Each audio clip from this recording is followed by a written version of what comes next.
Welcome to Parks and Cons, companion podcast, the parksandcons.com website and YouTube channel, where we discuss cons, theme parks, collecting, and other fun stuff. It's May 15, 2022. I'm your host, Sean. I'm here with Carmel. Hi there. Parks and Cons, your on-the-spot podcast. We take you to the heart of the action, the best conventions and themed entertainment events around. Today, we are recording at the Pasadena Convention Center, where we are attending Robo Toy Fest. And we will talk about that in a moment, but before that, we are going to jump back in time to really last week when we attended the Haunt Supershow. This is over at the LA County Fair. And so in this show, we'll be kind of hitting a few different topics here that are all, I shouldn't say they're all smaller size, but they're just, these aren't big 2-3 day type shows, although the Haunt Supershow runs for much longer than that, but it is because it is part of the LA County Fair. And so the LA County Fair returning with a new date this year, in really a new home. They've said that they're going to be in the May timeline, which I know has really kind of thrown a lot of people off, is being in May now, because we're used to it kind of being a late summer thing. And for the Haunt Super Show, it always felt like it was kind of fitting right in there, adjacent to kind of Midsummer Scream and all the Haunt build stuff. And now it's in May, which we're always up for the Halloween fix, but it is a different kind of vibe, kind of where the event fits overall now at the fair. Well, I think in some of their, like on their website or promotional stuff, they talk about going back to their roots, because I think this is like their 100th it is their 100th fair. This is the 100th anniversary, yeah. And I think originally it was in this time line or whatever, or time frame of the year, and so I think that's what they've said. But yeah, I think it really is throwing a lot of people off in general. Yeah, and we see, a lot of vendors there that we see at different conventions, and this is a big convention season, and so it's just kind of an interesting fit there overall. But the fair does run May 5th to May 30th, so something to mark your calendar there if you're interested in checking it out. But only like Thursday through Sunday, the Monday of Memorial? Yeah, I believe so, yeah. And they have a concert series, and they have a variety of other things, but we're focusing specifically on the Haunt Super Show, which this year it's taking place in Expo Hall number 9. And I'll just read from the website here. Back for its third year at the LA County Fair, the Haunt Super Show will be joining in on the centennial celebration by offering an all-new 100 Years of Horror exhibit. The popular social media photo op attraction Museum of Monsters will be returning as well, plus a giant professionally designed haunt maze with live actors, plus unique horror and pop culture retail vendors, giant inflatables, and horror-themed games. So it does take over that entire expo hall there, which gives it kind of the size of something like an anime Impulse or something like that we cover over there. But it's the space, basically the front half of the hall are the vendors, which there's, 1, 2, 3, 4, I believe 5 rows. So it kind of cuts the hall in half, and the front half being those vendors. And then that back half kind of transitions into something akin to like what the Hall of Shadows is for Midsummer Scream, where it's a dark zone. It doesn't have anything themed out to the degree that Midsummer does. It doesn't have the number of haunts and things like that, but it's that kind of idea where it kind of cuts off and it goes dark, and then the lighting is kind of just some show lighting. There's with some chain link fence with like zombies pounding against it, some actors out, things like that. A big pumpkin archway into it. Like an inflatable pumpkin archway. Yeah. And they seem to have, so let's talk about back there real quick, because we kind of were a little confused on the back end there. Now, we were there second day, so it was not opening day, but it was the day after opening day, so it was early in the run. When we got there, it was a Friday, and I think it was around 4 o'clock or so that we got there, and it was a little confusing how the walkthrough stuff was working, because it didn't seem that they were doing it at that time, but then we circled back around 7 or 8 when we were about to leave, and it did seem they were doing it then. I believe the walkthrough, did we see a price on that? I thought I saw somewhere that said like $5. I thought it was pretty cheap, but am I imagining that? I don't remember. I was just talking to someone, I think yesterday, about it, and I was like, it was kind of confusing because there wasn't like clear signage. There was a table that I think was where you bought tickets, but also there was like 2 sides to the hall, like where there was like kind of in the dark zone in the back. Yeah, in that dark area. I think one side had like a sign for like a museum, like some sort of scary museum. Well, so this is the pop-up. Yeah, this is that I just referenced in the thing. That's the 100 Years of Horror photo, which that in the past had been out in the open, and we took a ton of pictures out there. Now that seemed to be kind of behind, and I'm not sure if that was behind a paywall or not, because it was definitely closed off, so it seemed you buy a ticket to it, where in the past it was just out there, and it would have like Reagan from The Exorcist, and it would have the monster from Frankenstein, the werewolf, and things like that, Freddy Krueger. Yeah, well, that's my point. It's like it was just kind of, to me, a little confusing back there because there wasn't clear signage. On the one side, there was like this quote unquote museum sort of thing that if you it looked like it might have been the photo ops, and then on the other side was supposed to be like a haunted house, an escape or a maze sort of thing. But again, no signage, so I don't know if they were all like together.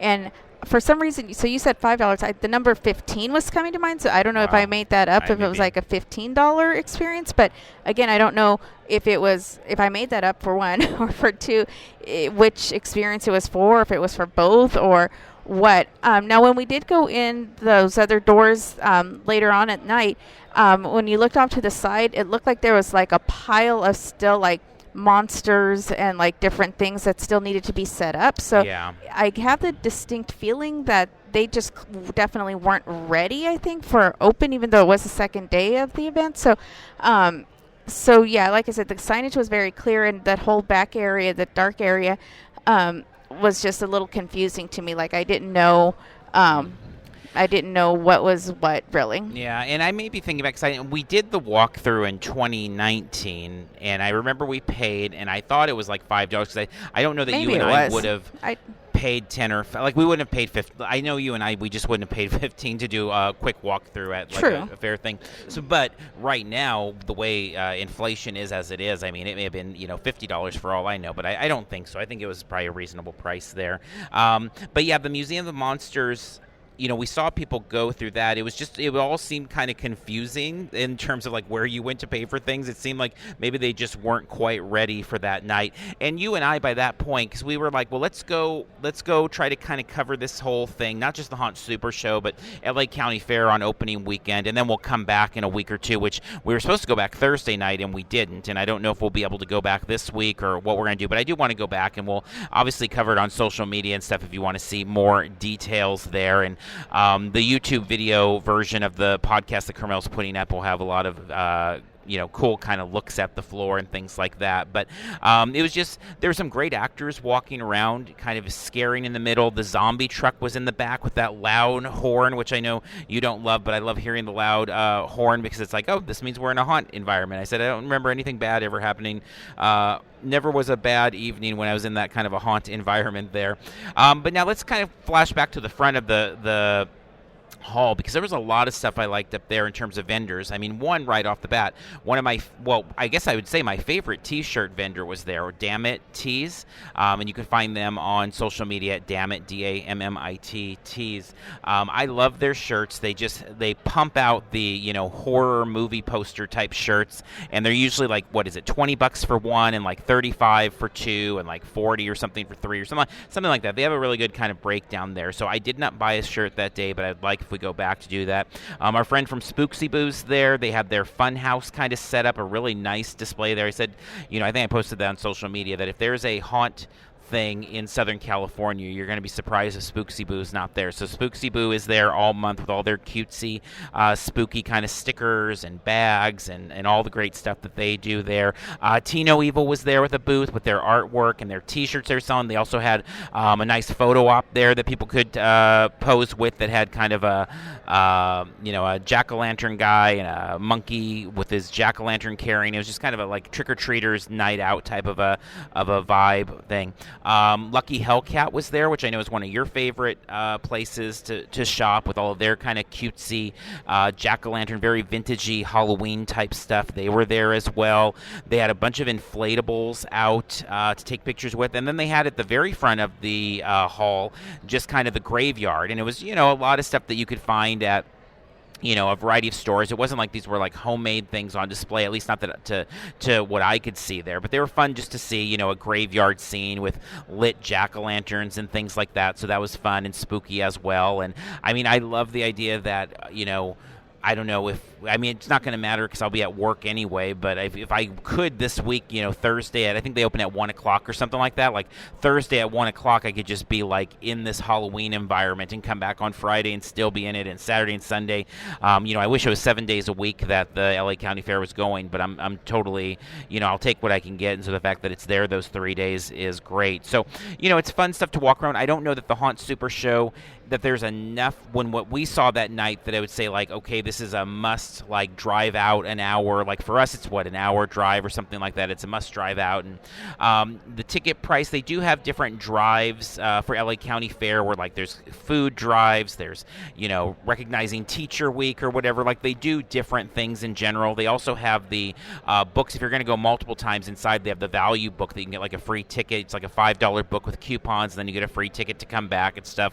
But generally, the tickets, I think, are pretty reasonable for all that you're getting from the fair. And we're not covering the full LA County Fair on this, but I will throw out, like, the e-gaming hall was fantastic as well. There were some great comic bins over there. Actually, I should say there was a comic dealer inside the Haunt Hall, too, the Haunt Supershow. But there was another one over in the e-gaming, a giant, 15-foot tall Baby Yoda inflatable to take photos with, and Goku was over there as well. There was the Lost Levels arcade area in another part of the LA County Fair. Again, a separate charge, but you can get like unlimited gaming for a couple hours for like $10 or something like that. Obviously there's all the fair food. There's the little model trains. I mean, so there's a lot of things of interest for me that go. So it's hard for me to kind of cover the Haunt Super Show without talking about all of these other pieces to the LA County Fair that I love. I think we've talked about it before. I had never really been, I shouldn't say never, I'd been as a kid and stuff, but really I just didn't understand why people went to like the fair very much about 3-4 years ago. And then I want to say it was maybe 18 that we went, 2018. I think it was the Haunt thing that kind of pulled us out there. And now I'm like, I love these things. They're just these fun kind of kooky. It's almost like this kind of fun merging of like a theme park with a convention in a lot of ways. So I'm a big fan of all these fairs now and love to just go around and watch the kooky food and, see people buying the kooky food and people riding the kooky rides and all of those things. Yeah, I mean, there's a lot definitely going on at the LA County Fair. And just to slight correction, the hours for the fair are 11 to 11. Oh, 11 to 11. Wow, 11 that's a.m. great. to 11 p.m. I hate that I won't be able to go for like just to go and spend a long time there because it just doesn't work with work stuff, and our weekends are busy with Celebration coming up and Comic-Con Revolution. But I like that. That's cool, and I don't really have a problem with it staying in May. I mean, I don't know that I don't think I prefer it to where it was, but I know I'm fine with it. Yeah, I mean, in the weather too, it's like I think it's probably on most days going to be cooler at this month than it would be in its regular Good time. point. Yeah. And when we were there, I think it was a pretty warm day, wasn't it? But we got there later in the day, so it wasn't like so bad. But if we had been there at 11, it would have been pretty uncomfortable. And then in regards to tickets, as they do have different ticket types. But like you said, there's a food drive one. I think that's Fridays, but I think that ends at like 4:00. So you have to take a certain number of canned foods, and then you can get in for free. But there's a time limit on that. And but just in general, the ticket to go in, they have what they call a restricted ticket, where it's like certain days that it's available or that you're able to use that ticket. And for adults, just a regular ticket, it's $15 if you buy it in advance online. And then there's like a ticket where you can use it any day, and that's $20 if you buy it online in advance. Now parking, just as a heads up, I think it was $20 we spent to park at Fairplex, which there's no in and out privileges or anything like that. You pay your $20 when you come in, and if you leave and try to come back, you're going to pay your $20 again. But yeah, I was a little surprised by that because I thought it was less than that. I thought it was more like 10 or 15 in the past, but it was $20 this time that when we went in just to park. I'm experiencing some real-time sadness here as I'm actually looking at this because I really don't think we'll be going back now that I look at the dates a little bit closer, because I think we literally have things. Knott's, I thought we were maybe going to go this Thursday, but Knott's has a little media thing that they're doing, and then the following week Celebration. So, I mean, it is what it is. Maybe we'll be able to sneak in the very last day there or something like that, but I was kind of excited when the fair first was announced for May, just in that I was like, well, my work is really bad all of May, but then as we get to the very tail end, there'll be some time there. It kind of cools off a little bit, and now I'm looking, I'm like, yeah, I don't know that we are going to be going back, but we'll see. If we do, we'll definitely cover it on social. But I think it's a fun, I think the Haunt Super Show is a really fun addition to the LA County Fair. I'm so glad it's there. I root for it to always be there. It's a great addition. I mean, what more for people like us could we ask than to have that there? So I definitely would recommend checking it out, and I think those prices are very reasonable for the amount of entertainment that you're you're getting at the fair. And if you want to avoid, some of the crazy prices with some of the food and stuff, you just eat before you get there and things like that. I mean, and there are more reasonable things. You and I got like some pizza and stuff, and it was like, not the most filling thing in the world, but it was like $20 for us both to get some pizza and soda. Well, also, a lot of the food vendors, which really quick, if you buy your parking online in advance, I just saw on their website it's $15. Okay. So we could have saved a bit of money then that way. But yeah, the food vendors, a lot of them have I can't remember right now what they call it, but they have like a little special, and each vendor's kind of different, and you have to ask them what the special is, and it's like $7 or something. And so what I got that at the pizza place that we got, I think I got a slice of cheese pizza, so not the pepperoni, but a slice of cheese pizza, and it was a regular size pizza and a pink lemonade for $7 and change. So I basically, any time that we stopped at a food vendor, I did take the time to ask if they had the little sign, because I like a deal. I like, and I think at the place that I got the beignet for the $7 and change, you could get a water and a bowl with the rice and beans, I think. Mm-hmm. And so that is also a more economical way to go if you're looking to save some money. But obviously there's lots of great smells, and so you're okay spending a bit more. Then there's the barbecue ribs and the deep fried Oreos and the pineapples cut in half with food inside them, and so there's so many different things going on there food wise. It's really cool. So yeah, I mean, I would definitely, if you are into the haunt thing but are open to other experiences and kind of wandering and stuff, totally cool to go and spend some time there. But yeah, just for the haunt thing, I don't know. To me, it's kind of arguable. It's probably might still be worth it if that's the only thing that you're into. But there's so much going on there that I would definitely take time to go experience other stuff. Now, we didn't actually see any animals there. Someone had asked me the other day, like, "Oh, were the animals back?" And I kind of think they might have been, but we didn't go explore them. But yeah, it's a lot going on. Yeah, and that day you were really tired. I mean, to the point where you were almost contemplating on us not going out at all because you're that worn out. So yeah, it's I think well worth the ticket price and stuff.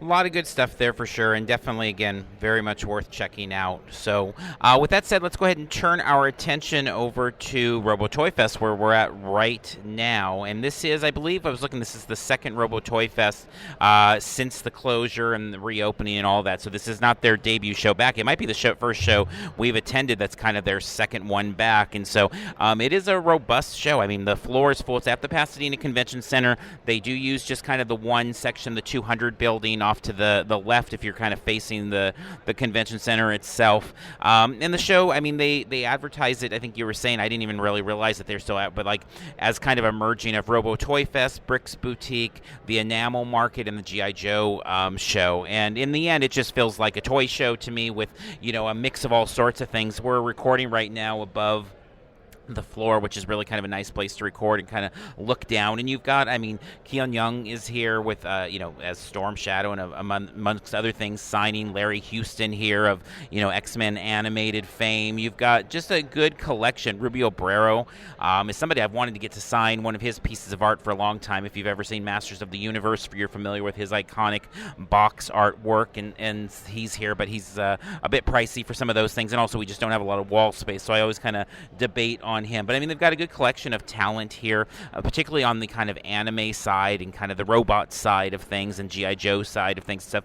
But then the toys, I mean, you've got a lot of new toys for sure. Your Black Series and your Legends and your vintage collection and all that. But I got to say, there was more vintage here than I have seen in a long time. I mean, our friend Mark from Mark's Vintage Toys, who we've seen at a few cons lately, he's here, and he always has, the Mego and the G.I. Joe and, really, if there's a 70s, 80s line of toys, he's got it represented, it feels like, somehow, some way there. But there's multiple. I mean, I'm looking down at a booth right now that has 6 Mego figures sitting next to 9 boxed strawberry shortcake figures, and all pretty reasonable priced figures there. I mean, they had the lizard one that we really need from Mego is $100, and a little out of our price range. But they got Batman and the Charon from Star Trek and the Riddler and stuff like that. They have the purple pie eater from Strawberry Shortcake for $20 there. Saw a big line of 9 or 10 carded Eagle Force figures, which you just don't see much Eagle Force. Like I feel like I see like one Eagle Force figure a year somewhere, and there's like 9 of them sitting here, and they're all like $30 to $40, so pretty reasonable there. I'd say mostly like eBay prices there. Another vendor at the back of the hall had just a tub, a big tub container filled to the brim, overflowing with vintage carded Star Wars figures. Most of them in star cases, so not like they're all getting destroyed, but even some loose. And I mean, there was all sorts of Empire and Return of the Jedi, a couple Power of the Force carded figures. So I mean, those were on the higher end of like $500-$700. Some of them. One of the rooms just dedicated to GI Joe, and not just 80s or 90s G.I. Joe, but also like Kung Fu Grip, like original G.I. Joe. There's some Bionic Man down there. I saw some Chris Star. I mean, we saw a really fun stand-up of Jar Jar Binks from Phantom Menace. It was a Kentucky Fried Chicken display of the toys for the kids' meals. And actually, interesting with that, to tie to something else here, I believe it was Brian Volkweis from the Toys That Made Us and the Toy Store Near You and all of that from the Nacelle Company. Nacelle has a booth here, and they're selling the knockoff book. They're selling their Evel Knievel figures and just selling all sorts of kind of fun things. And so he picked up this awesome stand-up. You and I were looking at it. It was $200, and I don't think you and I, as cool as it is and as much as we like kind of the quirky like store display stuff, I don't think we were like too serious about wanting to spend $200 on a Jar Jar Binks KFC thing. But it was pretty cool. And then when I saw he bought it, I was kind of like, damn, we should have bought it, or something like that. Maybe we could have sold it to him. But I mean, cool to see that on the floor. Yeah, I mean, it had like the toys still all the toys in the cases, displays, so that like it would have been at KFC back when they were running that promotion or whatever. So I thought that was really cool. But yeah, we had walked by at one point and it had been crossed off and said sold. And I'm like, oh, okay. And then later on, you pointed out that it was that person who was walking away with it. So, but seemingly it's going to a good home. Not that it wouldn't have been, but yeah. Yeah, it's a good show. This is a really good show. I mean, it's got a lot of fun toys and a lot of vendors. The most surprising thing to me is there's just a lot of toy vendors here that I have not seen. A lot of and we go to all these shows, so it's very rare, like, to see vendors that we haven't seen. And, like, everywhere around, I'm like, hey, that's a new vendor, that's a new vendor, that's a new vendor. So I don't know if they're coming from more a little bit more north and came down to this or whatever, but it was just kind of nice and it was refreshing. There was a lot of vendors here that wasn't as familiar. There was a couple vendors, like Kelly's Toy Shop. I don't know if representation we saw here. It's like we haven't seen them at a show since, I think, as you know, like Phoenix Comic Con 2017 or something like that. So it's been a really fun show to wander around. Now, we haven't bought much. All that being said, we bought a $10 Yoda Return of the Jedi Nightlight, which is just, I love quirky, cheap 80s stuff, and so you see a $10 Nightlight from Return of the Jedi original package. You had to grab that, and then grabbed Marvel Comics G.I. Joe number 13 and number 22. That was just $5 a piece, but a fun cover with Destro kind of controlling the Joes like chess pieces on a chessboard, and then another one with a big old battle scene with the crew in the back of a taxi kind of shooting away. And so just a couple fun, cheapish issues there, but there's a lot of tempting things here. I mean, some A-Team figures. They have Face from the 80s, the 5-inch figure the 5-inch figure A-Team, and he's like $50. And I mean, it's a really yellow bubble, and it probably is going to fall off at some point. So I don't think, we didn't buy it. I don't think we're going to buy it. The Eagle Force figures are very tempting as well. Some of the Ertl Star Trek. There was an Ertl Star Trek 3, The Search for Spock, Klingon, which I've been wanting to pick up, and he was $25, but the bubble was really damaged, and I'm like, I think I'll wait on that. So I don't know, maybe we'll do one more loop before we hit the car and head out of town and get ready for work and all the other things coming up this week. But definitely a lot of fun stuff on the floor for sure. And the show now has bumped up. It used to be $10 at the door. Now it is $15 at the door. You can buy in advance $10, but then there's fees going through that system, so it's going to end up being about $15 a person either way. And then they do do early access. It's another, I think it's like 20 to 25 to go if you want to be in at 9 a.m. to be first crack at the deals in the morning with all the dealers kind of just freshly opening up their booths. There are currently no panels at the show. They have had, Robo Toy Fest has had panels at different times over the years, but they're not currently doing them. So it's just a straight up toy show with a tiny little dash of comics mixed in there, but mostly just a good old fashioned toy show. Yeah, definitely. I mean, it's quite a bit of energy. I mean, it's looking down there. There are some like some of the people who are signing have already like started to put things away, but there's still people shopping and stuff. And it's a little later in the afternoon. It's supposed to go until 5, I believe. So yeah, a little after 3, and so some of the people signing have already headed out. But looking, I think most of the vendors are still out there selling, and there are people wandering buying. So yeah, definitely a cool stop, and I think worth the hour-plus drive that we took for us to get out here. Traffic has been quite challenging this weekend, to say the least, in regards to whatever ventures we've had this weekend. So, yeah, but still, I think it was worth the drive out here and stuff, and the $15 wasn't too bad and stuff. So, yeah, it's cool. Definitely. Good stop. So with that, I think we are going to, so for the podcast version here, we're going to turn it over then. We did recently a Star Wars live stream, Star Wars Celebration live stream, where we talked about all the latest news for Celebration prepping, and there is a lot of it. It was a fun talk. We thank our people who are commenters who jumped in to give us even more things to talk about. So we're going to turn that over for our audio-only listeners. For our YouTube-only listeners, you probably already saw the live stream, where you can click over to that video separate from this, and we will go ahead and see you next time. We appreciate your support there. Give us that thumbs up if you don't mind, and share and all of that. But with that being said, we're going to turn this over for our audio-only listeners back a couple days to our live stream all about Star Wars Celebration Anaheim and how we are prepping for it and what news there is out there.